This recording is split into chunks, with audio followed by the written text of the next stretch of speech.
I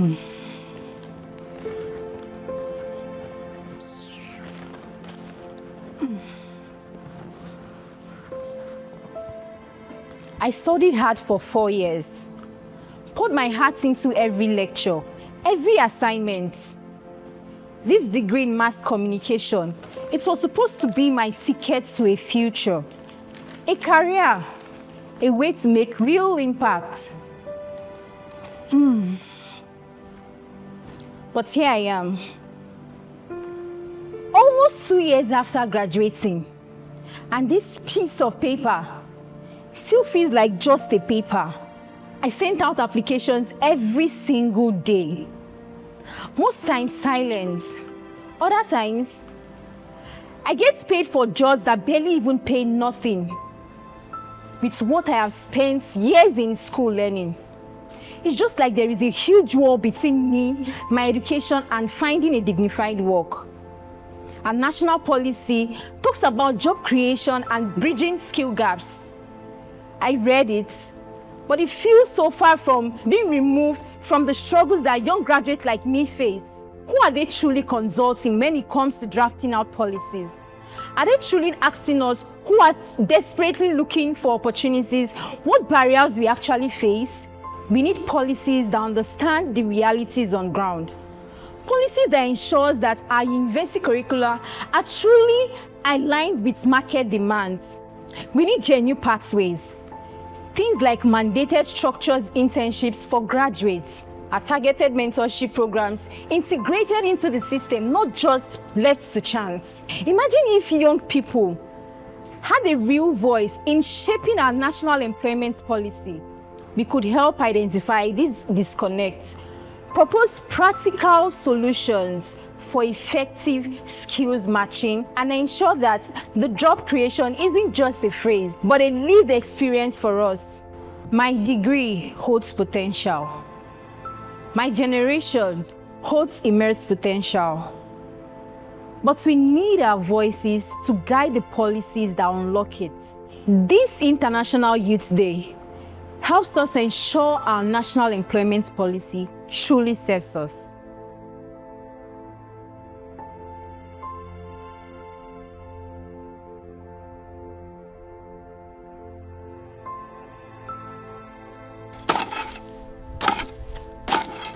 This land, it's my inheritance. It's our life, our livelihood. But every season, the struggle gets tougher.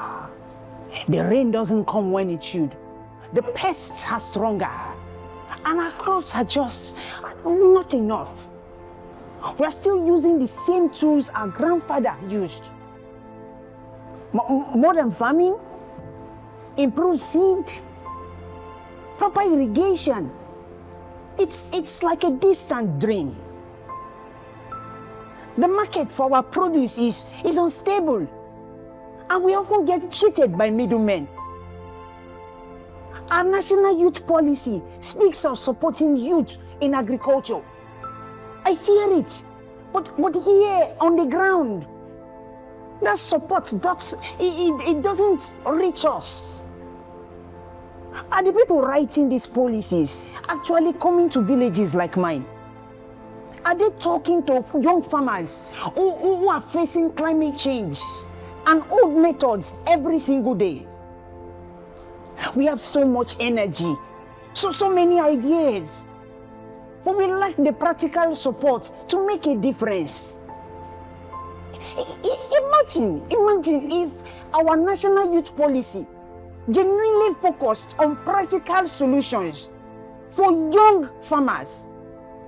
If there were local hubs in training for sustainable farming, provision for accessible loan for modern equipment, and direct market linkage that could cut out the exploitation, we could transform this land, boost food security, and create thousands of jobs right here in our community. We want to feed our nation, to build thriving rural economies. But our voices must be at the forefront of shaping agricultural policies that directly impact our harvest and our futures. This International Youth Day help us to ensure that our national youth policy supports real action for rural youth. Let's grow Nigeria together.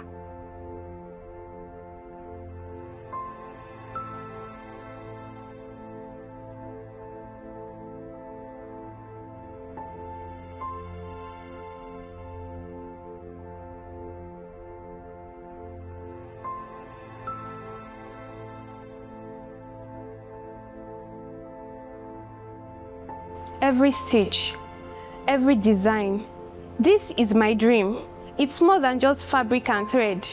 I built this fashion business from scratch with my own hands.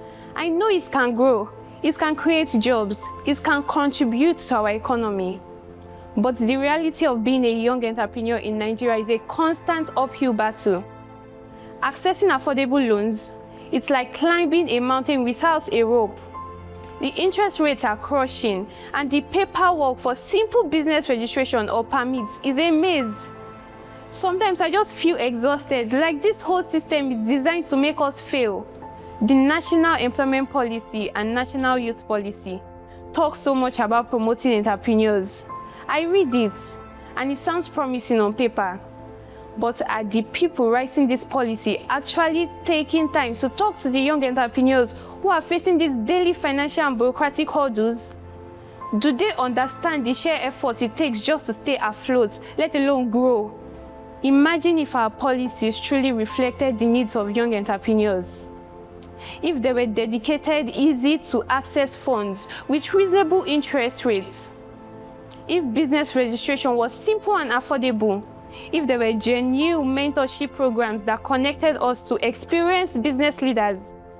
My business could employ 5, 10, even 20 more young people. We are the engines for future growth, full of innovation and drive.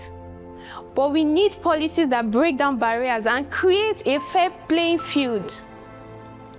Our voices must be heard in shaping the solutions for Nigeria's economy. This International Youth Day demands a voice for young entrepreneurs. Let's design a better future for Nigeria.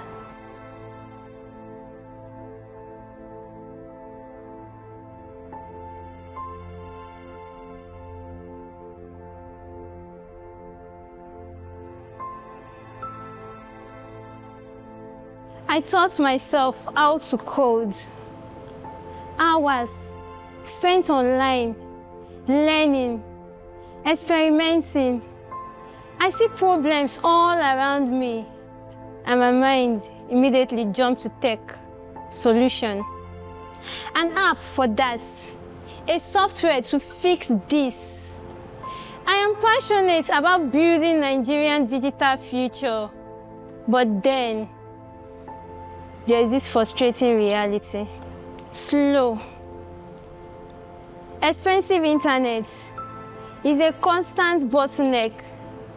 I can't even access essential online resources, upload my projects, or even collaborate effectively. And proper tech training hub with reliable power and advanced equipment. They are rare or too expensive. The Nigerian Youth Employment Action Plan clearly highlights digital skill and tech innovation as the key drivers for job. But how can we innovate? How can we compete globally if we can't even get online consistently and affordably? They talk about a digital economy, but the infrastructure on ground, the very foundation we need, often crumbles. Are the policymakers asking young self-taught coders and aspiring tech entrepreneurs like me what our actual needs are? Or is it just about computer literacy, or about empowering us to build, to create, to innovate on a world stage? Imagine if our national employment policy truly supported Nigerian vast tech talent if it prioritizes affordable high-speed internet access for everyone across the nation, if it's invested in accessible, well-equipped tech training centers that teach the latest technology, not just outdated programs, we will be creating groundbreaking solutions for agriculture, healthcare, finance, right here in Nigeria. We have the idea, yes, the drive, of course, the talents. We just need the right policy and the right environment to truly thrive and contribute to our nation's progress. This International Youth Day demands a voice for tech-savvy youths. Let's code a brighter future for Nigeria.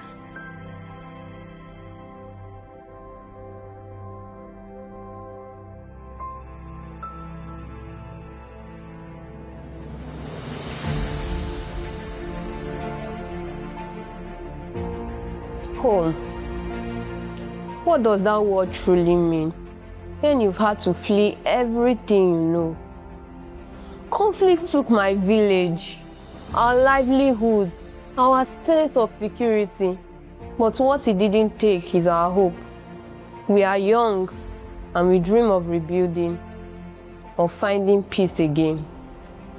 Life in the camp is challenging, but we try to make the best use of it. Yet, when discussions about peace, about resettlement, about what happens after the conflicts take place, young people like me, who has lived through the trauma, are often left out. Our voices are not just heard in these important conversations. Our national youth policy mentions peacebuilding and reconciliation. But how can those policies be effective if the voices of the most affected, the youth who are victims, who have witnessed so much, and who yearn for peace, are not on the table? It feels like decisions are made for us without first truly consulting us. We carry the scars, yes, but we also carry immense strengths and solutions. We understand the nuances of our communities, the lingering tensions, and the desperate need for genuine healing. Imagine if our national youth policy truly empowered young people affected by the conflict. If we were trained as mediators, if our ideas for sustainable livelihood in rebuilt communities were funded, if our trauma was addressed through youth-led initiatives, then we could accelerate healing, prevent future conflicts, and build a truly peaceful and stable Nigeria. Our experiences are valuable. Our voices are crucial for true reconciliation and progress. This International Youth Day, amplify the voices of displaced youths. Let's build lasting peace together.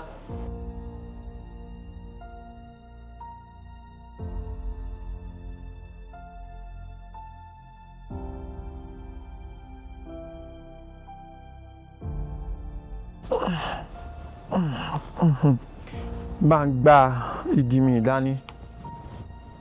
This thing I want to say, I need to say it correctly. In my community, where I come from, when there is a problem, like overflowing refuse, bad roads, or a lack of safe space for young people, I don't complain. I organize.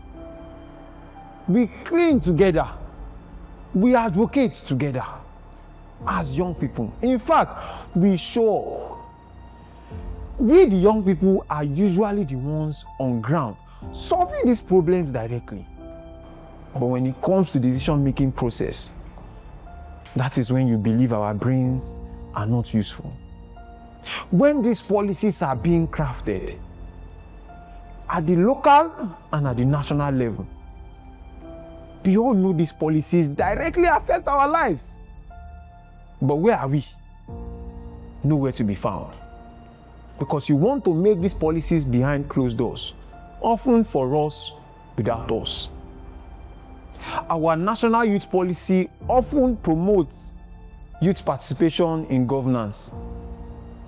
But in practice, all these things are just paper talk. Because there is no real pathway to influence. And this is incredibly frustrating. We live the problems. We understand the nuances. There is a lived experience aspect to these things. We know the practical solutions and innovations. And when we bring this to you, you push them aside because our ideas are never truly shaping the outcomes. You want our strength for political rallies, for advocacies, but you don't want our brains for policies. Imagine if our national youth policy genuinely mandated meaningful youth representation at local councils and on planning committees, both at the local and national level. If young people have real influence, we will ensure that the budgets and the plans is addressing our issues strategically, and sustainable development is able to become about easily. Because at that point, it will be built from the ground up. But no, you call us leaders of tomorrow. We are not just leaders of tomorrow. We are leaders of today. We are capable. We are resourceful partners. Give us our rightful place in shaping policies that define our communities and our nation. This thing is frustrating. In this year's International Youth Day, I am joining my voice with other young people across the country to demand real seats at the table. Because our communities are our say.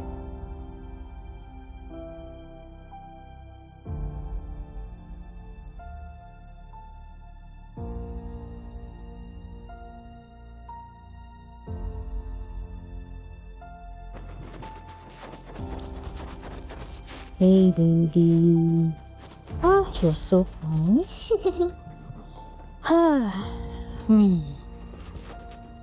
Becoming a mother at a young age changed my world. My dreams of finishing school, pursuing a career, they seem to fade away. All I want now is to be able to learn, to grow, and to give my child the absolute best start in life. But it's so hard. Finding quality adult education programs that are flexible enough for young mothers is incredibly difficult. And accessible, affordable healthcare for both me and my child, it's a long journey, expensive, or simply unavailable in our community. Our national youth policy states a commitment to education, health, and gender equality for young women. See, I know these words are there, but the support often isn't reaching us where we are. It's okay, mommy's got you. Are the people writing these policies truly listening to the unique voices and unique challenges young mothers face? Do they understand the double burden we often carry, trying to, care for our own families while still yearning for our development and opportunities? It feels like we're invisible in these discussions. Imagine if our national youth policy was genuinely informed by the voices of young women like me.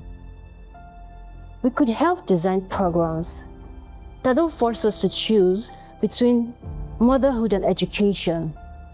We could also ensure healthcare is truly within reach for every young family. We need policies that provide free, flexible adult literacy, vocational training tailored for young parents, and yes, easily accessible childcare options. By empowering young mothers, by listening to our needs, we empower the next generation.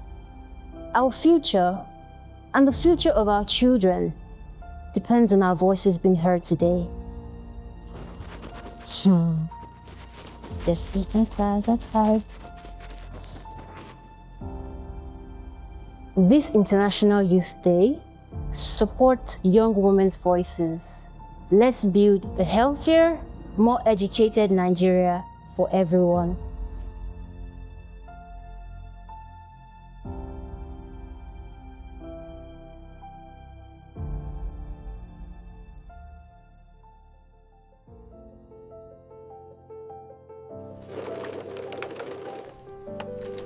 I see it every single day.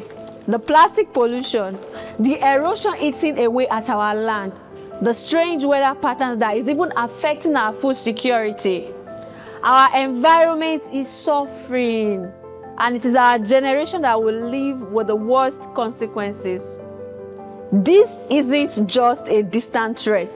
It is a crisis happening right now in our communities. We, the youth, are often the most aware, the most passionate about climate action. We organize cleanups, advocate for sustainable practices, and even demand change. But when it comes to national environmental policy discussions, or how green jobs are actually defined and created within the national employment policies, our voices are largely missing. It just feels like decisions are made about our future, about our planet, without ever fully and truly consulting us. How can we effectively tackle climate change if the generation most affected isn't driving the solutions? We, the youths, have the innovative ideas for renewable energy. Talk of waste management, even sustainable agriculture and conservation. We are sincerely ready to act. We only need policies that don't just include youth as an afterthought, but actively seeking our expertise and lived experience.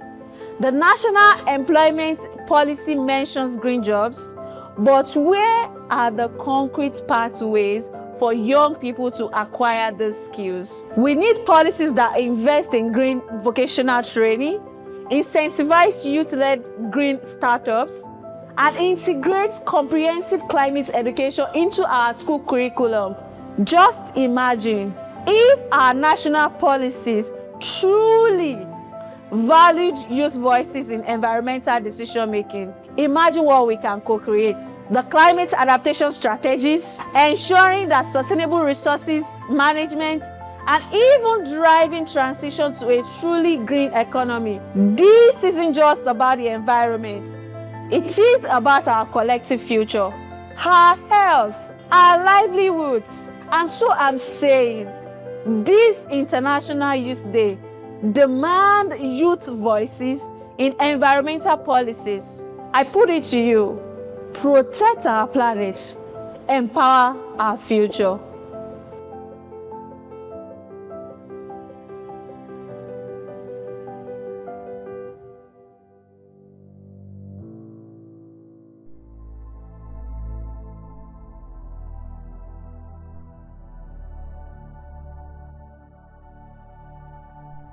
Every single day, I face barriers. They are not just physical barriers, they are systemic.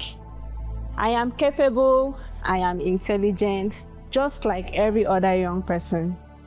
But living with physical disability in Nigeria often means constant hurdles to education, to employment, to simply just participating fully in the society. I've tried to access schools, job opportunities, even just common public transport, only to find the doors literally closed. Our National Youth Policy and National Employment Policy both mention inclusion and address persons with disabilities. The words are just there on paper, which is a start, but the implementation core, that's where the disconnect lies.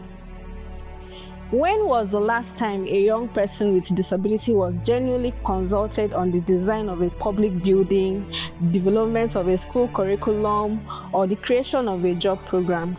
We all know firsthand the challenges of inaccessible infrastructure, discriminatory attitudes, and job opportunities that are simply not adapted to us. Our experiences are vital, but they are often unheard. We need policies that don't just recognize us, we need them to mandate active, meaningful engagement. Policies that ensure accessibility in all public spaces, that provides support for truly inclusive education, and that sensitizes employers to create inclusive workspaces. Our voices are crucial, and ensuring that this translates from just paper into real-world change that benefits everyone. Imagine if our national youth policy and national employment policy were truly co-created with young people with disabilities. We could help design a Nigeria where everyone, regardless of their physical abilities, has equal access to education, dignified employment, and full participation in the society. Our contributions are valuable, our perspectives are vital, and our potential is truly limitless. This International Youth Day demands true inclusion for all youth. Nothing about us, nothing without us.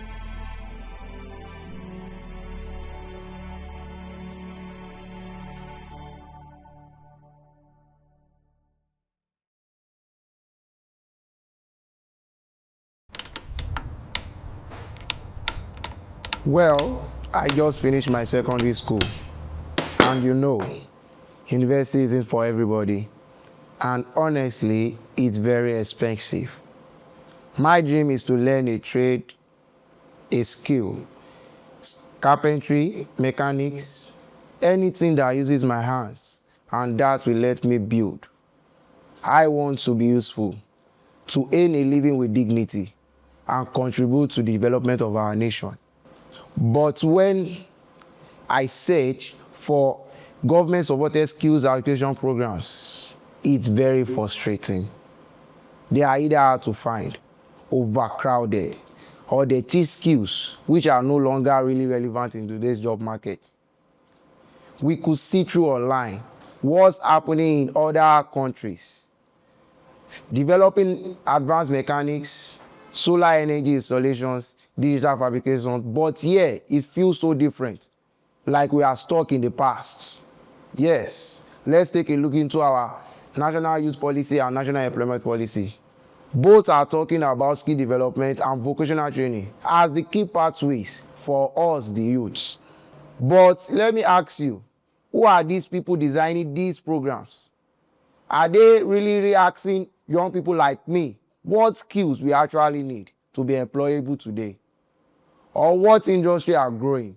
It feels like there is a big difference gap between our policy and practice. Now, let us all imagine if our national youth policy and national employment policy truly centered on young people's need for skill development. If vocational training was well respected, well resourced, and directly linked to industry demands. If there were mentorship programs connecting us to experienced craftsmen and entrepreneurs, thousands of young Nigerians like me wouldn't be idle. Yes, we could be the skilled workforce Nigeria desperately needs, such as electricians, plumbers, fabricators, carpenters, tech repair specialists. We have the drive, the eagerness to learn. All we need is just the opportunity crafted by policy that truly listens to our aspirations. This International Youth Day demands a voice for skills and trades. Give us skills, give us dignity,